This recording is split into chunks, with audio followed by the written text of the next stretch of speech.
Hey guys, welcome to Tutorial Guru. Today I'll be learning how to view subscriptions in Google Play Store, and now let's dive right in. Now to view your subscriptions in Google Play Store, first open up your Play Store app on your phone. And after opening your Play Store app, guys, on this interface at the top right corner of the screen, you can see your profile picture icon available for us.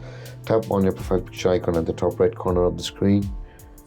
And when this option appears, guys, or when this menu appears, you can see there is the payments and subscriptions option available for us, which is the third one just below the notifications and offers. Tap on payments and subscriptions, and over here again you can see the second option where it says subscriptions. Tap on it and all of your subscriptions will be shown to you over here.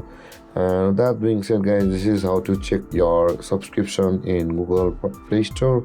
And if you have any confusions or questions regarding the topic, feel free to comment in the comment section below, and don't forget to like, subscribe and hit that bell icon for more videos. Thank you for watching, guys. Peace.